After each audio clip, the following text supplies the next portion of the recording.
दोस्तों, भारतवर्ष में एक प्रतापी और दानी राजा राज्य करता था। वह नित्य गरीबों और ब्राह्मणों की सहायता करता था। यह बात उसकी रानी को अच्छी नहीं लगती थी।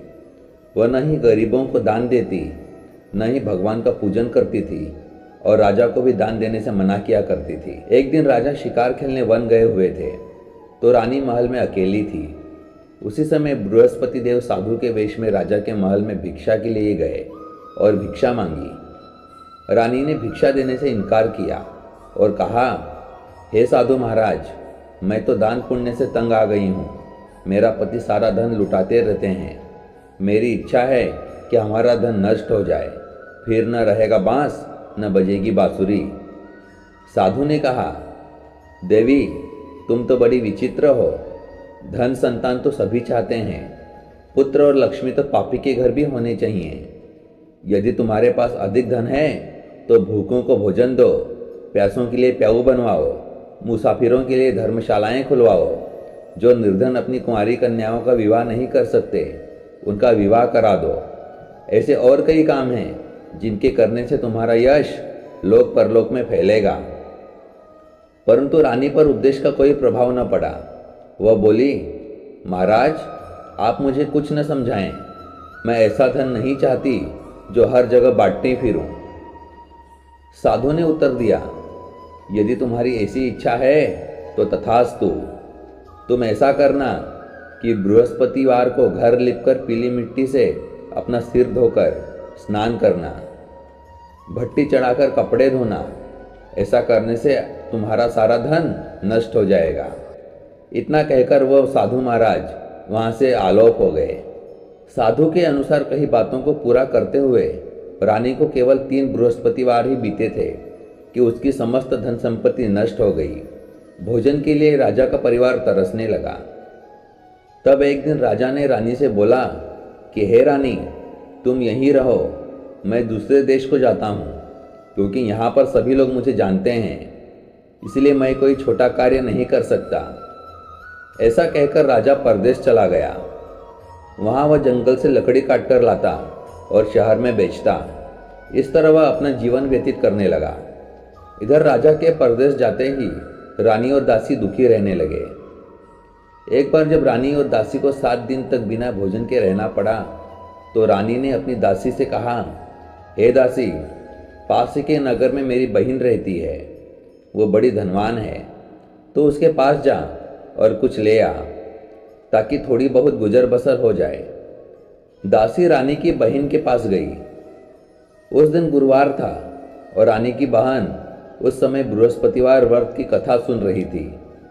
दासी ने रानी की बहन को अपनी रानी का संदेश दिया, लेकिन रानी की बड़ी बहन ने कोई उत्तर नहीं दिया। जब दासी को रानी की बहन से कोई उत्तर नहीं मिला तो वह बहुत दुखी हुई और उसे क्रोध भी आया।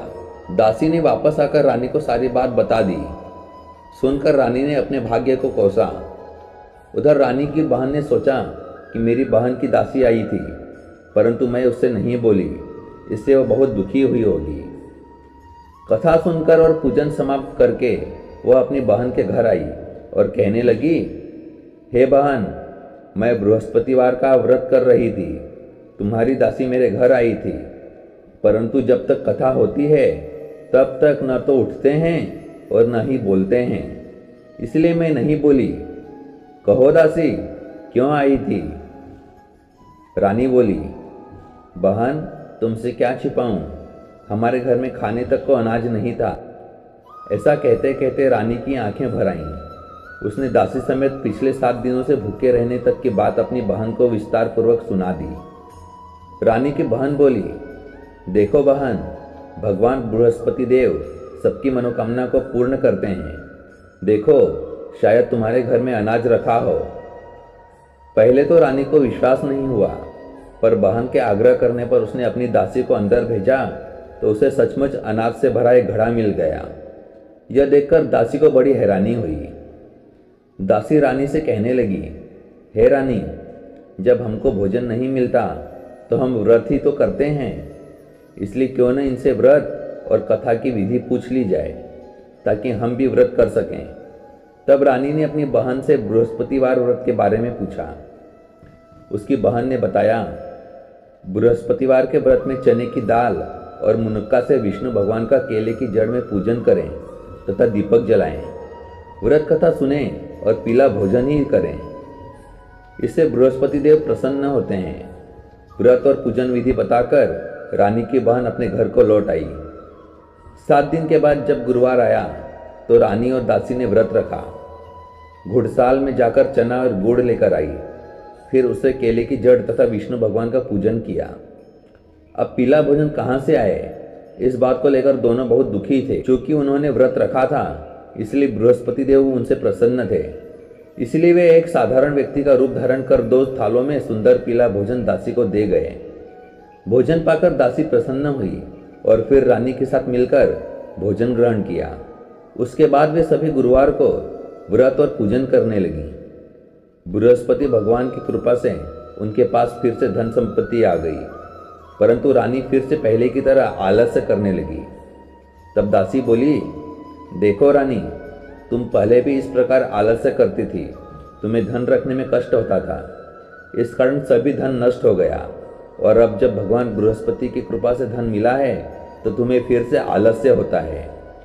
रानी को समझाते हुए दासी कहती है कि बड़ी मुसीबतों के बाद हमने यह धन पाया है, इसलिए हमें दान पुण्य करना चाहिए, भूखे मनुष्यों को भोजन कराना चाहिए और धन को शुभ कार्यों में खर्च करना चाहिए, जिससे तुम्हारे कुल का यश बढ़ेगा, स्वर्ग की प्राप्ति होगी और पितृ प्रसन्न होंगे। दासी की बात मानकर रानी अपना धन शुभ कार्यों में खर्च करने लगी, जिससे पूरे नगर में उसका यश फैलने लगा। बृहस्पतिवार व्रत कथा के बाद श्रद्धा के साथ आरती की जानी चाहिए। इसके बाद प्रसाद बांटकर उसे ग्रहण करना चाहिए।